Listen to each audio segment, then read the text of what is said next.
Andrew was an extraordinary producer. He had elegance, he had style, and he brought to this sort of raw country a kind of style. He made us play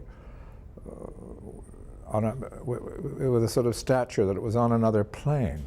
He came out to Vancouver and set to work with very high aims indeed, working with a group of wonderfully able young people, John Draney, Lister Sinclair, Fletcher Markle, Arthur Hill, who's in Hollywood now, and a good many others, quite remarkable performers all. And he set a certain style.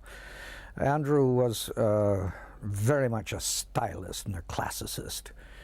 A wonderful director, merciless director, quite wonderful. Andrew there, having these 2 or 3 years in Vancouver of experimenting and working with bright young people, brought a new life to the whole national scene in Toronto that raised radio drama in Canada to the highest level in the world.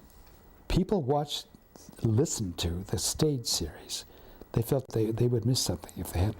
And Andrew Allan brought in all kinds of new Canadian writing talents. And he did such ambitious things. He not only was terrific doing restoration comedy on the air, I mean, can you believe, which was done superbly well, elegant, beautifully done, just as good as anything coming from the BBC Third program, which we used to exchange in those days.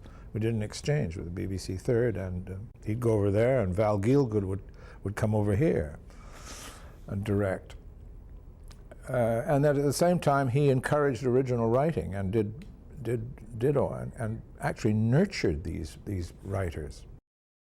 When Andrew Allan started his stage series in 1944, he came to a number of writers and said to them, I want 3 plays from you, 3 from you, 3 from you, and so on. Deliver them to me, and I will produce them as delivered. No changes. If I feel a need for a few changes, you and I will sit down and discuss it, and then you will make the changes. In other words, the writer was given total freedom. That was rare, a revolution. Nowhere in the States was that allowed. Nowhere in Canada. Lister Sinclair was a phenomenon. He had been a student of mathematics in Vancouver when Andrew found him with one of these flypaper minds that picked up just about everything. He read an enormous amount by his mid-20s. Andrew did a series of programs called the Stage Series, which was Sunday night dramas, half-hour dramas, and every Monday there would be an uproar in the House of Commons and demands that somebody be sent back to where they came from. That was me, as a rule.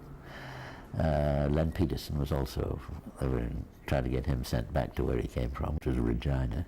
And he was one of the catalysts because it was a sparkling, brilliant, very original mind that he had working. Another of them was Len Peterson, who had come from Saskatchewan. And Len was a superb writer who I think has never been given the praise he has deserved. And these shows were live, so that we got them on the air and then answered for them afterwards. And you would go in the studio and look around. The actors, the sound man, the musicians, the technicians, the director, they would all have a great sparkle of devilment in their eyes. Oh God, here's one we can get in trouble with.